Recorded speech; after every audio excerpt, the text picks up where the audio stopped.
The First Ivorian Civil War, which took place between 2002 and 2007, was a significant conflict that shaped the modern political landscape of Côte d'Ivoire, also known as Ivory Coast.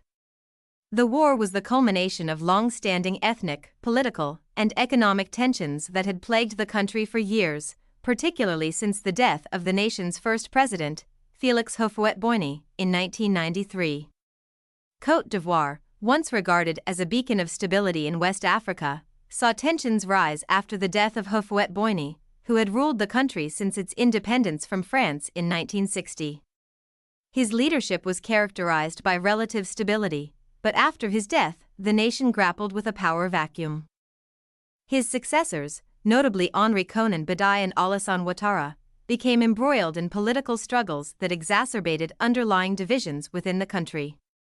One of the central issues that fueled the conflict was the concept of Ivoirite, a nationalist ideology that sought to define what it meant to be truly Ivorian.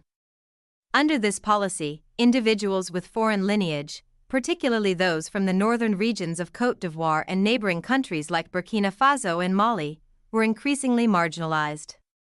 This affected large numbers of Muslims from the north, many of whom supported Ouattara, who himself had northern Muslim roots and was often perceived as a foreigner by political elites in the predominantly Christian South. In the 1990s, these ethnic and regional tensions were further inflamed by economic decline.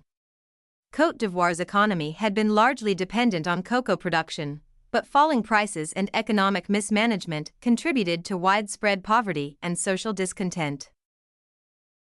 The civil war officially began in September 2002, when a group of soldiers attempted a coup d'état against President Laurent Gbagbo, who had been in power since 2000. The attempted coup failed, but the soldiers, many of whom came from the north of the country, managed to seize control of large portions of the northern region. This led to the division of Côte d'Ivoire into a rebel-controlled north and a government-controlled south. The primary rebel group, the Forces Nouvelles de Côte d'Ivoire, New Forces, was composed mainly of disaffected northern Ivorians who felt excluded from political power and economic opportunity. They were led by figures like Guillaume Soro, who would later become a prominent political figure. The rebels accused Gbagbo's government of discrimination and repression, while Gbagbo's administration claimed the rebellion was externally supported, particularly by Burkina Faso. The conflict quickly attracted international attention. France, the former colonial power in Côte d'Ivoire, had significant economic interests in the country and deployed troops under Operation Licorne to protect French citizens and maintain stability. The United Nations also established a peacekeeping mission, known as UNOSAI, United Nations Operation in Côte d'Ivoire, to monitor the situation and facilitate peace negotiations. Neighboring countries were divided in their support. Burkina Faso, under President Blaise Compaoré, was accused of backing the rebels, while others, like Ghana, played a more neutral role, attempting to mediate peace. The war was marked by several failed peace agreements, sporadic violence, and widespread human rights abuses. The Linas-Marcoussis Agreement, brokered in 2003 by France, was one of the first attempts to end the conflict. It called for a power-sharing government that would include members of the rebel forces. While the agreement led to a brief ceasefire, it ultimately collapsed, as both sides accused each other of violating its terms. A turning point came in 2004, when Gbagbo's forces launched an aerial bombardment on the rebel-held city of Bouak, killing several French peacekeepers. In retaliation, French forces destroyed most of the Ivorian Air Force, sparking massive anti-French riots in the capital, Abidjan. This incident highlighted the deepening animosity between Gbagbo's government and the international community, particularly France. The war finally began to wind down in 2007, when the Ouagadougou peace agreement was signed.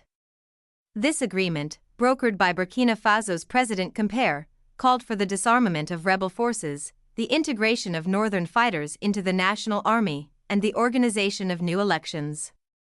While the Ouagadougou Agreement marked the formal end of the war, deep-seated tensions remained unresolved. The country was still divided, and many of the root causes of the conflict, such as the marginalization of the North and disputes over nationality and identity, persisted. The peace was fragile, and while disarmament took place, many factions remained armed. In 2010, tensions flared again following disputed presidential elections between Laurent Gbagbo and Alassane Ouattara, leading to the Second Ivorian Civil War in 2011. This second conflict resulted in the arrest of Gbagbo and the eventual ascension of Ouattara to the presidency. The First Ivorian Civil War left a profound impact on Côte d'Ivoire. Thousands were killed, and many more were displaced, leading to a humanitarian crisis. The economy, once one of the strongest in West Africa, was severely damaged by the conflict, particularly the cocoa industry, which is vital to the nation's economy. Perhaps most significantly, the war entrenched ethnic and regional divisions that continue to influence Ivorian politics today. While peace has largely been restored since the Second Civil War, the underlying issues of identity, citizenship, and regional inequality remain sensitive topics that occasionally threaten to destabilize the country. The conflict also underscored the importance of international diplomacy in managing internal African conflicts, highlighting both the potential benefits and limitations of foreign intervention in domestic affairs.